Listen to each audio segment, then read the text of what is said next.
And I would like to ask at this time if you had any additional thoughts, observations, or feelings that you wanted to share and we didn't ask. I think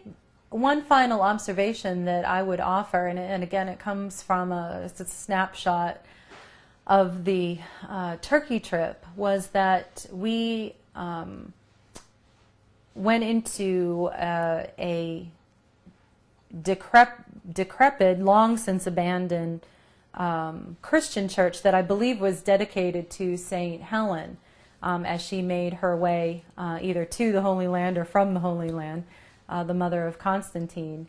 And that she, on her way, she was a great founder of churches, and she had founded this church in this rural community.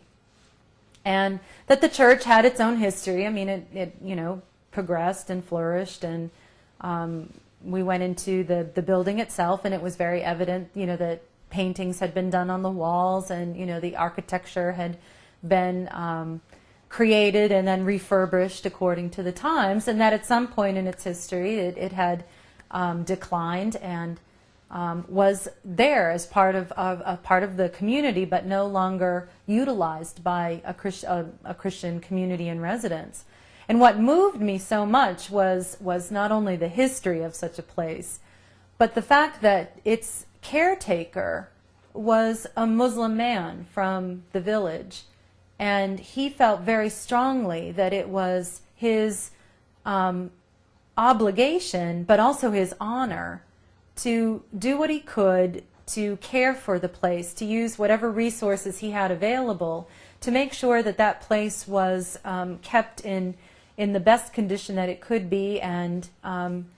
honored. And I guess that was a little lesson for me, that what I would like to see in the world is that we be so open to each other and so respectful and so tolerant of each other and so aware of the sacredness of each other's tradition that we become nurturers and carers,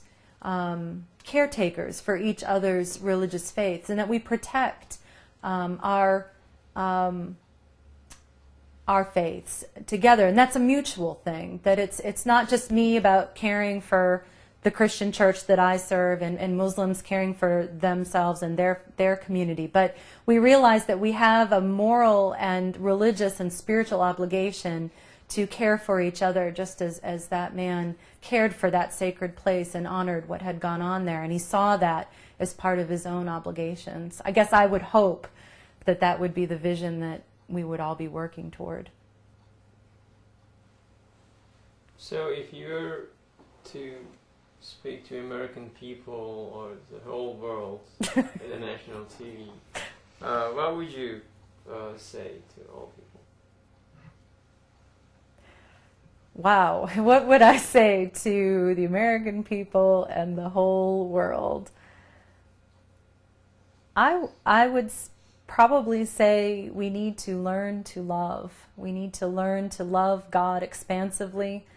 to learn to love our neighbor in every form that the neighbor takes expansively, and that it is through that engagement of mutual love and care that we will grow to understand each other, that we will grow to appreciate each other, that we'll grow to celebrate each other, and therefore build a better world for us and for our children and our children's children and for the whole of creation, and be a blessing to each other. Cooperation and a dialogue and an experience in the first hand to people. Do you think they are reaching their goals, or are they going to, or do you have any suggestions?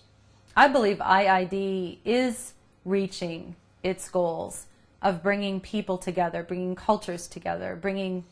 religious traditions together. I've been involved in IID for what seems to be, a relatively short time, but I've seen them meet their goals, but also to expand those goals. I've seen a whole community of friends of interfaith dialogue develop here in Jackson, Mississippi, and that we each have gone to our own families and to our own religious communities with the goals of IID in mind, and again, kind of finely tuned for wherever we find ourselves. But I think the IID goals are being met, and the only thing I would say is to keep going, despite any resistance that might be in whatever place that IID finds itself, to keep reaching out to people and to keep the patience and the spirit of friendship and the constant reaching out is what is going to break down the walls that are between people and between communities. And I'm just thrilled to be a part of that process.